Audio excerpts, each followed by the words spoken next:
उज्जैन में महाबल नाम का एक राजा रहता था। उसके हरिदास नाम का एक दूत था जिसके महादेवी नाम की बड़ी सुंदर कन्या थी। जब वह विवाह योग्य हुई तो हरिदास को बहुत चिंता होने लगी। इसी बीच राजा ने उसे एक दूसरे राजा के पास भेजा। कई दिन चलकर हरिदास वहां पहुंचा। राजा ने उसे बड़ी अच्छी तरह से रखा। एक दिन एक ब्राह्मण हरिदास के पास आया और बोला, तुम अपनी लड़की मुझे दे दो। हरिदास ने कहा, मैं अपनी लड़की उसे दूंगा जिसमें सब गुण होंगे। ब्राह्मण ने कहा, मेरे पास एक ऐसा रथ है जिस पर बैठकर जहां चाहो घड़ी भर में पहुंच जाओगे।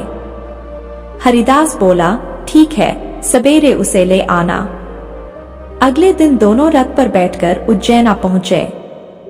दैवयोग से उससे पहले हरिदास का लड़का अपनी बहन को किसी दूसरे को और हरिदास की स्त्री अपनी लड़की को किसी तीसरे को देने का वादा कर चुकी थी।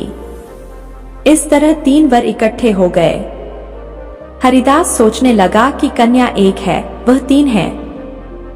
इसी बीच एक राक्षस आया और कन्या को उठाकर विंध्याचल पहाड़ पर ले गया। तीनों वरों में एक ज्ञानी था। हरिदास ने उससे पूछा तो उसने बता दिया कि एक राक्षस लड़की को उड़ा ले गया है और वह विंध्याचल पहाड़ पर है। दूसरे ने कहा, मेरे रथ पर बैठकर चलो, जरा सी देरी में वहां पहुंच जाएंगे। तीसरा बोला, मैं शब्द वेदी तीर चलाना जानता हूं, राक्षस को मार गिराऊंगा।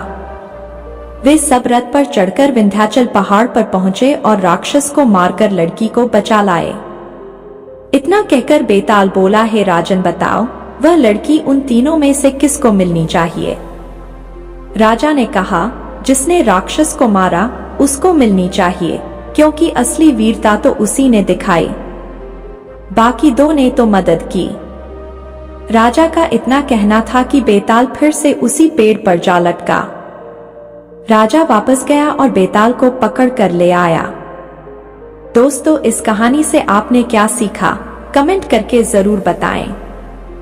दोस्तों, कहानी अच्छी लगी है तो इस वीडियो को लाइक करें और ऐसी ही कहानियां सुनने के लिए हमारे चैनल को भी सब्सक्राइब करें।